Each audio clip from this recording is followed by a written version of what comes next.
Welcome to the Real News Network. I'm Paul Jay in Baltimore. Karl Marx wrote, Hegel remarks somewhere that all facts and personages of great importance in world history occur, as it were, twice. Marx writes he forgot to add, the first time as tragedy, the second as farce.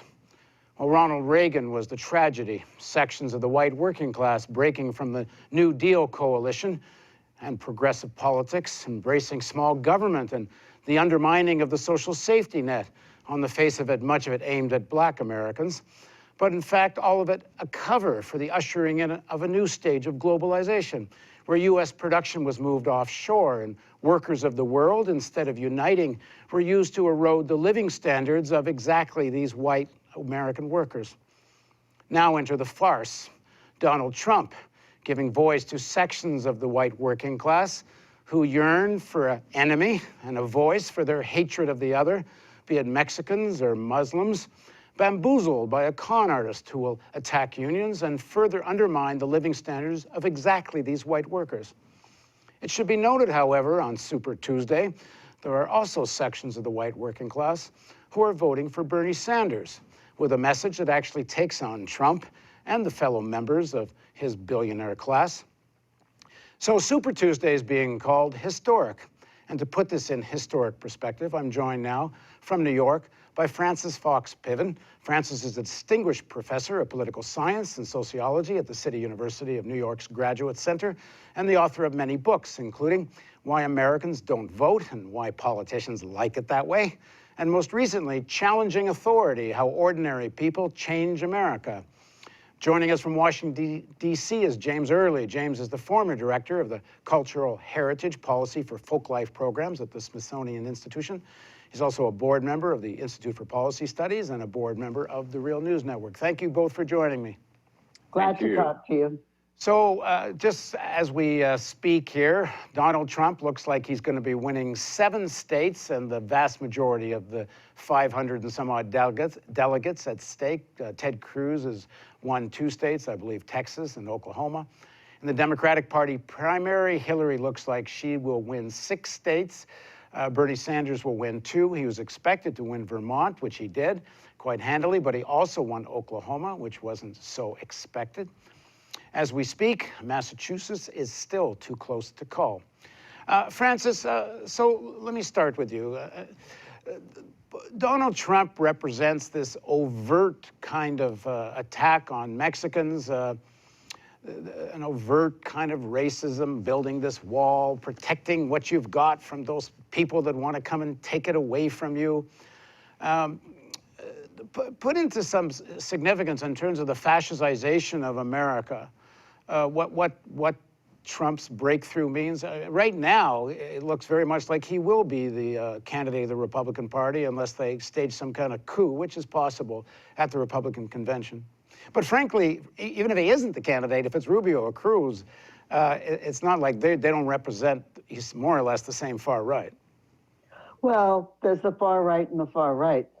What is alarming to a lot of people, including old-fashioned Republicans, is that Cruz is a hate monger, and particularly given the changing demography in the United States, you can't have a major party that just operates with hate as its fuel. Yeah, well, sorry, Frances, you said Cruz. Did you mean to say Trump?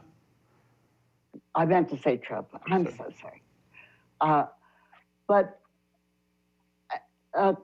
you know, Ronald Reagan, when he first expressed his aspirations for the presidency in 1976, and then when he ran in 1980, a lot of Republican Party oligarchs were not very pleased with the prospect of a Ronald Reagan run for the presidency and then a presidency. And there was a kind of adjustment. Trump is not so much further out than Reagan was. With this difference, I think, that Trump really is stirring up a lot of hate in the white working class, among the so-called Reagan Democrats, perhaps. among the rednecks or whatever you want to call them.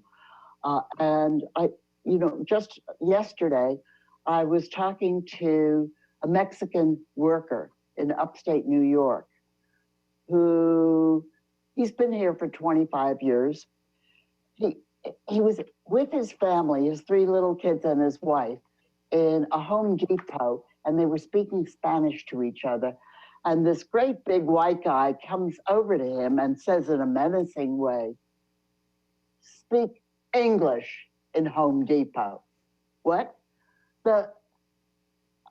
And my friend Alfonso, and I think so too, this is a kind of sentiment and a kind of behavior that is getting license and approval by Trump, and we're going to see more of it. We are seeing more of it for that reason.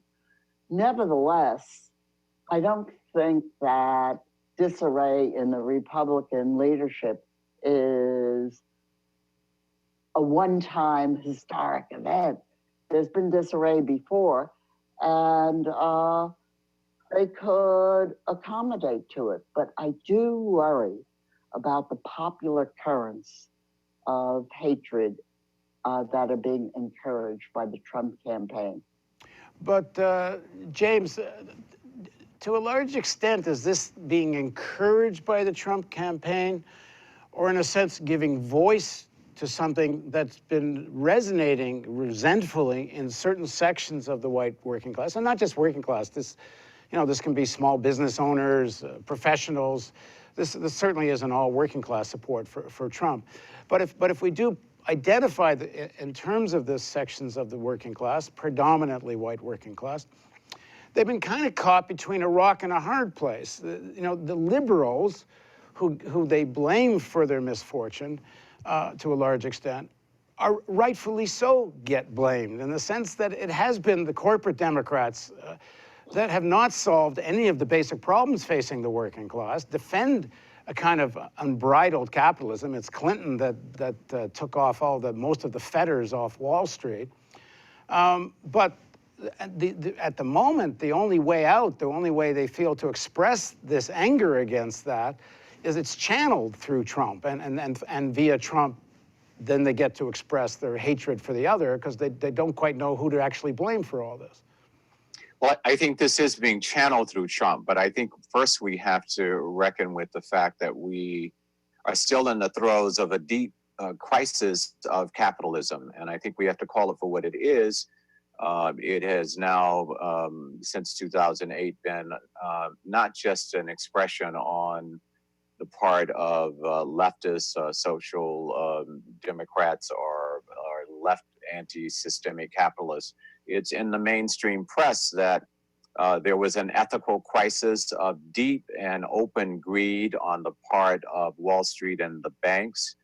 And it has set forth a material crisis in the daily lives, not just of the working class, and certainly not just the white working class, but it's a cross-class proposition, coupled also with a paralysis in governance, where ideology, particularly on the parts of the Republican Party, not just the far right wing of the Republican Party, but the so-called moderates and the establishment of the Republican Party, who for ideological reasons and racist reasons have not found any compromise of any significant measure with Democrats. So I think this objective circumstance of a crisis in the economic system, and where the corporations and the banks have made money hand over fist after being backed and saved by the tax dollars of ordinary citizens.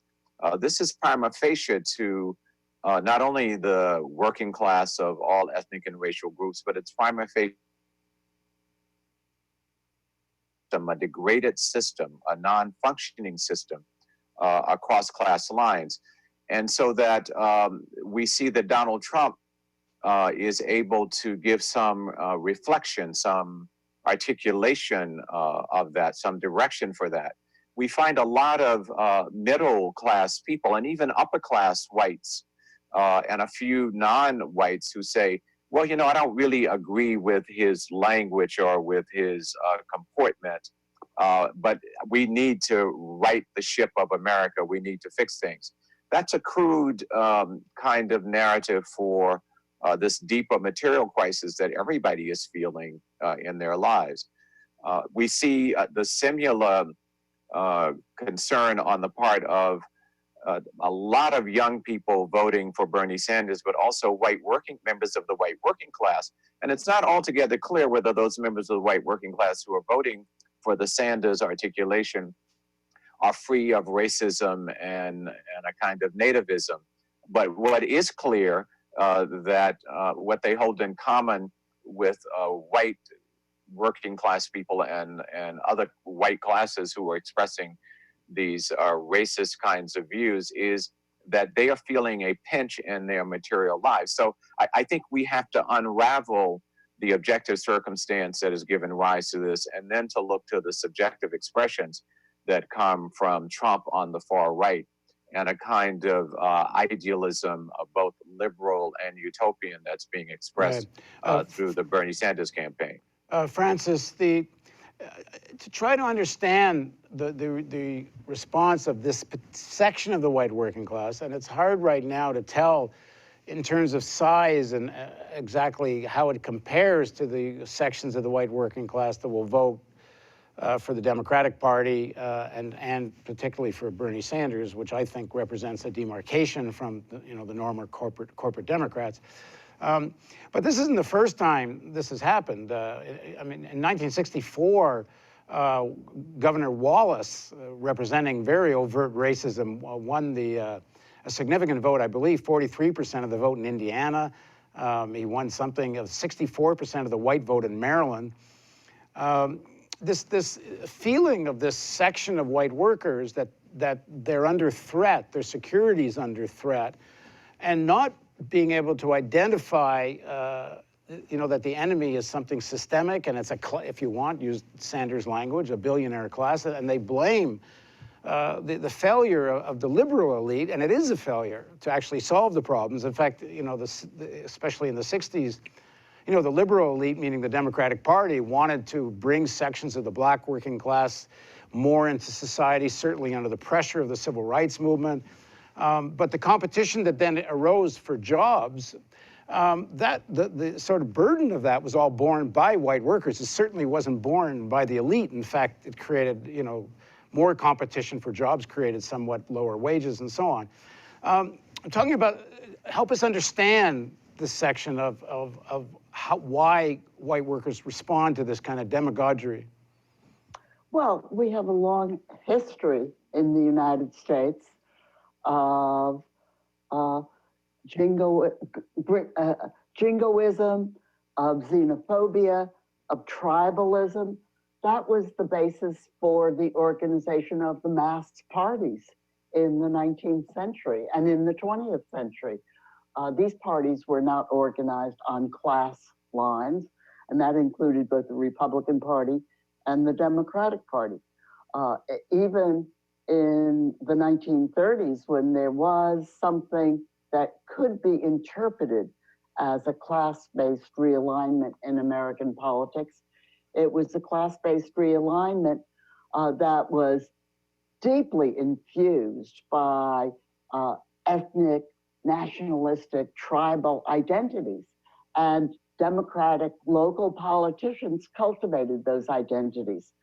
And it's notable that the breakup of what there was of something like a class-based party alignment in a New Deal Democratic Party, that was fractured by the rise of the civil rights movement, the intrusion of Black demands, Black issues, Black aspirations for freedom and advancement into national politics. That not only drove out the white South from the Democratic Party, but it made it very hard for the Democratic Party to hold itself together, even in the centers of white working class population in the cities of the North and the Midwest. So none of this is new. I guess the question is whether we can cultivate an alternative set of narratives about American politics in the past and American politics in the future. An alternative set of narratives in which white and black and ethnic working class people can forge a degree of solidarity against the looming assaults of neoliberal capitalism. That's the question that Bernie is, in a certain sense, raising. That's the question also that the movements of the past 5 years are raising. Bernie didn't come out of the ether. He didn't invent himself. He's been there a long time.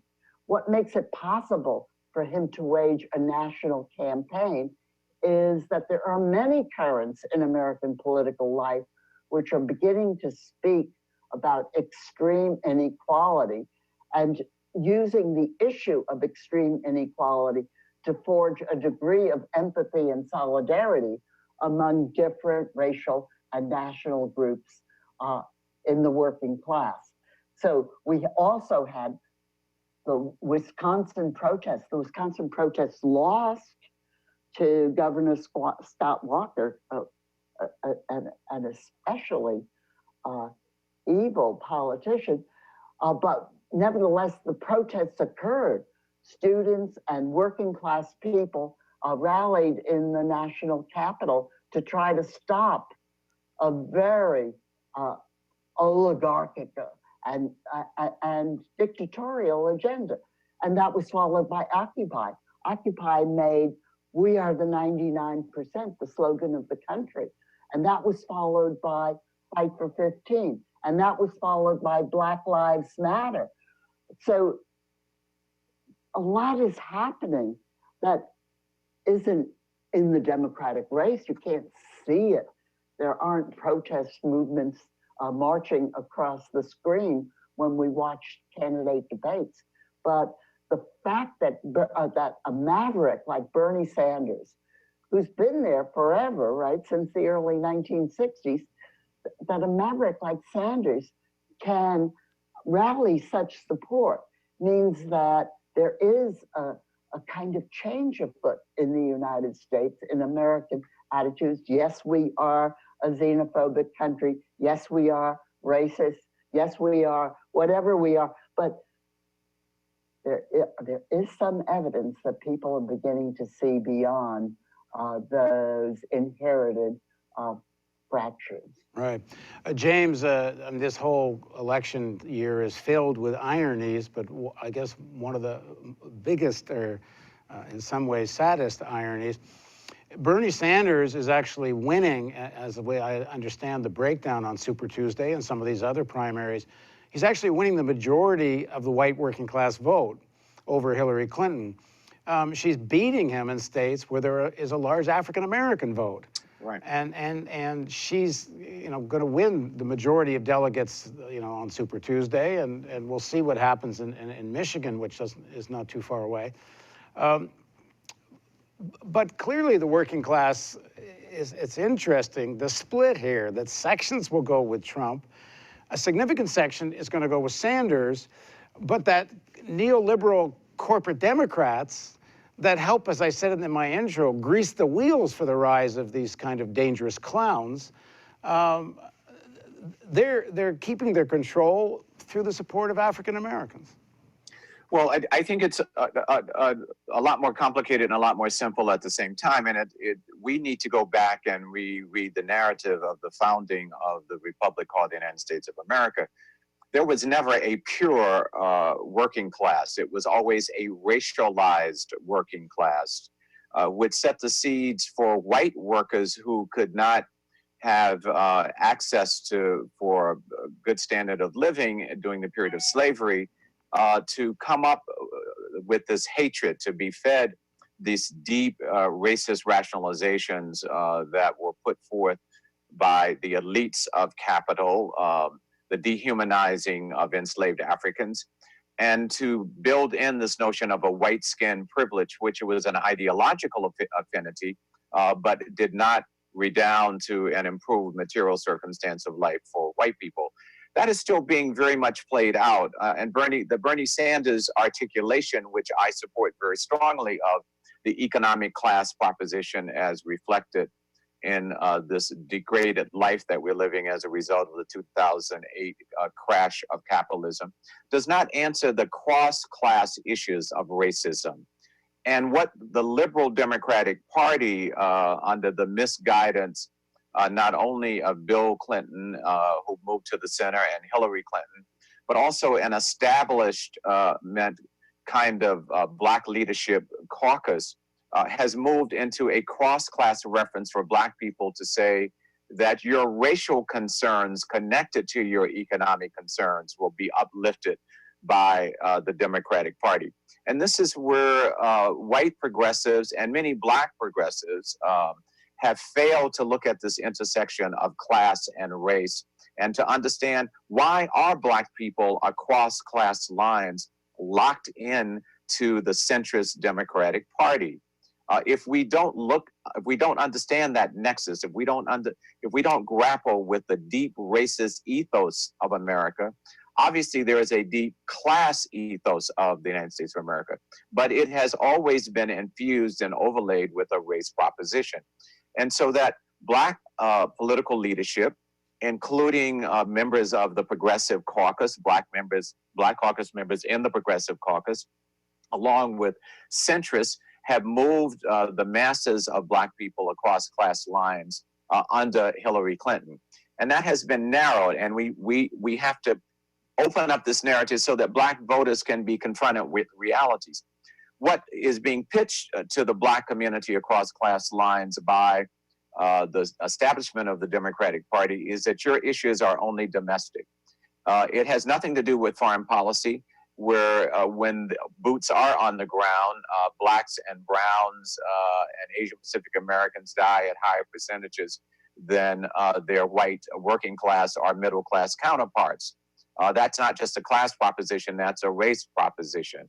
When you look at the issues of U.S. foreign policy, and you look at where African descendants are, or you look at where people of color, in which I would include Palestinians, there seems to be no empathy on the part, no overt empathy on the part of liberal, progressive Black leadership in the Black Caucus, for example, to examine Hillary Clinton's policies with regard to apartheid government, Zionist government in Israel. We hear nothing about the people. And so that I think this articulation that it's simply a class proposition is not getting us anywhere. We have to look at, as Ta-Nehisi Coates has put on the table, what is the intersection of class and race in America? But James, is there not also, in a sense, perhaps a certain, if you want, wisdom in the Black vote here, meaning that, you know, as bad as the conditions have been with the Democratic corporate leadership in power, and whatever, you know, living standards really didn't improve, or maybe a hair in comparison to when Republicans were in power. If you know, going back to Johnson, at least these Democrats did use the power of the state to defend the most egregious racist attacks, you know, from the George Wallace types and others. And is there, you know, a certain maybe legitimate fear that you know, who the heck is Sanders anyway? At least Clinton is in the tradition that would stave off the most overt racism that will come from a Trump or the Republicans. And so you kind of stay with the devil you know. Is actually not in that tradition. Bill Clinton moved the classic liberal Democratic Party of liberal whites, of trade unions, which were very strong, and the Black community, because the Latino community was not as integrated into the public space as it is now. He moved away from that Kennedy-esque kind of liberal proposition to a center-rightist. And the policies that were delivered by the Clinton administration, incarceration, the prison industrial complex, the hit on welfare, particularly for marginalized Black women. And what Black leadership bought into was a kind of ideological proposition is that we too are full Americans and fail to deal with the material circumstances. Now, Jesse Jackson comes along with the Rainbow Coalition articulation in 1984, quite similar to the Bernie Sanders campaign, picks up significant numbers of young whites who want to live in a better society, moved a considerable number of Black people who are now voting in the opposite direction. But white minors, when this Black man showed up to look at the horrible circumstances in which they were living, they did not look at his skin color. They listened to the articulation of how he wanted to renegotiate policies that would help them elevate their lives. And so that what we are seeing now is Black leadership, the Black establishment, has taken Black people actually back to this why can't we all get along proposition, and not actually looked at how the policies, both of the Clinton administration, which Hillary Clinton was a part of, she was not just the wife, and they are not looking at the fact that Black people are worse off at mass levels today than they were 8 years ago. Yeah, you have to include the policies of the Obama administration. When Barack Obama came in. Yeah. So we have to talk to Black people and challenge Black leadership. We also have to challenge social democratic leadership, in the case of Bernie Sanders, to look at this intersection. What is the real intersection of economic class and racism? It's not one or the other. And there's still this tendency to downplay the role of a racialized class proposition in the United States. Francis, what do you think is the significance of the Sanders candidacy? It's going to continue. The Clinton campaign was hoping for a knockout punch on Super Tuesday. They didn't get it. Sanders has won at least two states. Perhaps maybe he'll win, but winning is not the biggest issue, in the sense that when these states are tied, they're going to get about, he's going to pick up half the delegates. So, whether it's a 1-point win one way or the other, it really doesn't make that much difference. So he lives to fight another day here. How important is this candidacy? I think it's very important. And in fact, I have always thought from the beginning of the campaign, I thought it was more important as a campaign than as the prospect of a Sanders government, because Sanders' presidency would be blocked at every turn, and people could well get terribly discouraged by the fact that he couldn't get anything through the Congress. The financial interest groups will be crazy if Sanders were to win the presidency. But as a campaigner, he has this kind of stage, and he's using that stage very well. He's clear, he's bold, and people trust this gruff old man who's speaking these sort of homely truths of the old New Deal Democratic Party, even though he calls himself Democratic Socialist. So the campaign is very important. I think he'll stick with it. He's a stubborn man, and he's got a lot of grit and a lot of stamina. And we should be glad for that, because there's a lot of miseducation in American political culture. Bernie helps to correct that. The movements of the past 5 years are helping to correct that, to enlighten people.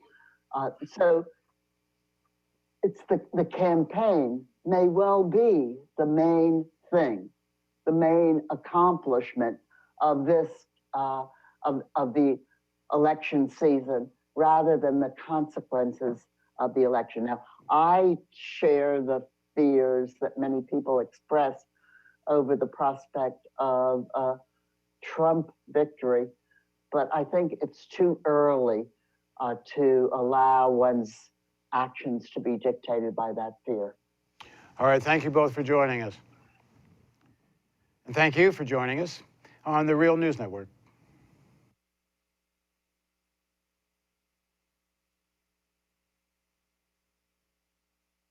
Bye.